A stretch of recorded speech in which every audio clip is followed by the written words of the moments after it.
O meu nome é Walter Farid Júlio, eu sou um dos colaboradores da FEAL, da TV Mundo Maior e da Rádio Boa Nova, e também faço parte do GBEM, Grupo Espírita Dr. Bezerra de Menezes de Guarulhos.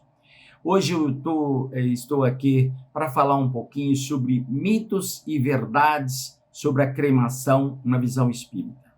É muito comum as pessoas questionarem sobre se é verdade ou não esperar 72 horas para que possa promover uma cremação de um corpo. Esta situação de 72 horas não se trata ao fato de sermos espíritas ou não. É uma necessidade que se faz para que possa realmente concretizar o óbito daquele corpo. Porque muitas vezes aquele paciente pode entrar num estado cataléptico ou uma letargia, e muitas vezes isso pode ser confundido com morte, e aquele corpo físico não está morto, está só nesse estado de morte aparente.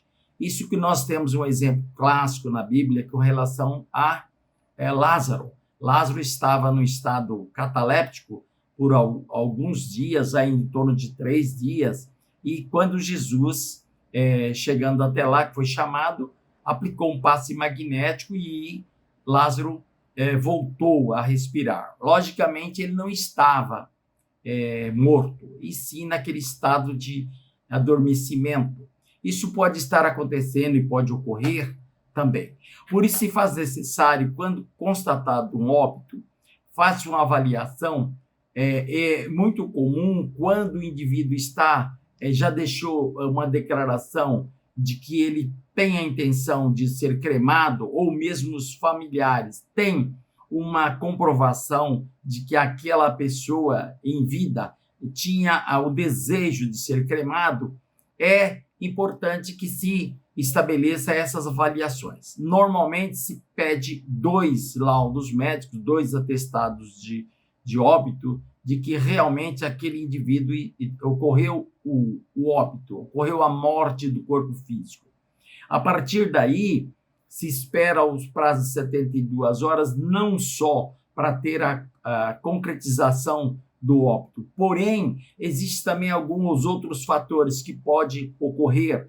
Algum parente, alguma situação próxima pode estar esperando ali, pode contestar. Por exemplo, uma pessoa vai ser cremada e, de repente, alguém tem uma suspeita sobre a morte daquele indivíduo. Então, faz-se necessário aquele período de 72 horas para que dá tempo de que, se possivelmente, alguém possa entrar com uma ação impeditória desse processo.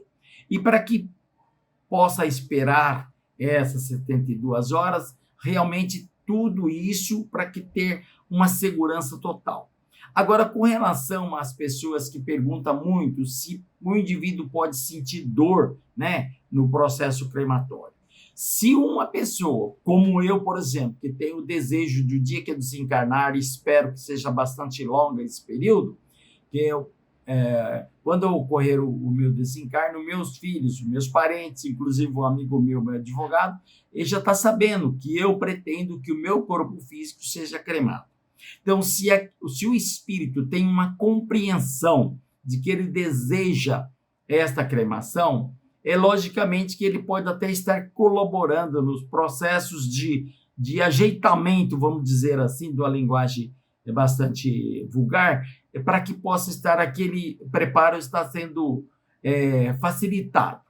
E se o indivíduo, por exemplo, não tiver uma compreensão de que o corpo físico pode ter morrido, mas nós espiritualmente somos seres imortais a partir do momento da criação, então aí esse espírito ele pode sim até ter uma não compreensão. Se ele for levado para uma cremação e não sendo um espírito que tem uma compreensão e não estar desejoso para aquele fato, dependendo do entendimento, ele pode até sentir. O espírito não sente dor, mas quando o espírito está desencarnado, até um certo ponto, ele compreender que está desencarnado, ele pode ainda ter a sensação de dor com relação ao seu corpo físico, embora é uma sensação.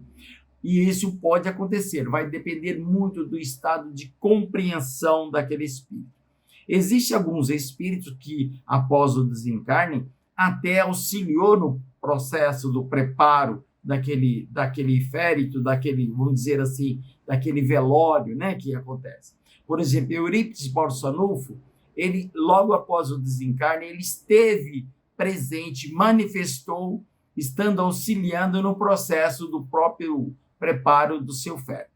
Então, isso é muito comum. Então, essas seguranças todas é muito importante para que nós possamos ter uma segurança, para que não teremos ações judiciais após o enterro. No Brasil, infelizmente, nós temos apenas 1,5% dos óbitos que são levados para o crematório, para a cremação. É muito alto, em torno de 95% tradicionalmente nos enterros convencionais. Sobrando uns 3% de outras maneiras, ou algumas doações para faculdades e assim por diante. Essa compreensão da cremação é muito ainda enraizada. Existem alguns segmentos religiosos também, como o islamismo, o judaísmo e o candomblé, que ainda não autoriza o processo crematório. E na maioria das outras religiões, principalmente as orientais, tradicionalmente, estabelece-se uma aceitação muito grande com relação a isso. Existe relato de 60 mil anos já que tinha cremações. As cremações oficiais, aí, em torno de uns 10 séculos antes de Cristo, na Grécia já acontecia. Em Roma, em torno de 750 anos antes de Cristo. Então, eu diria que é só um mito, essa situação de dor, mas também vai depender muito do estado da compreensão, como eu já relatei.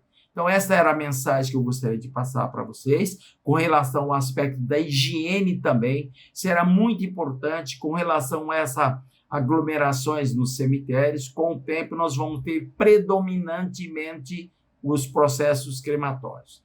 Gratidão a todos, um beijo no coração de cada um. Espero ter sido claro nesta mensagem. Gratidão. Obrigado a todos. Inscreva-se no canal e fique por dentro da comunicação em prol de um planeta de regeneração.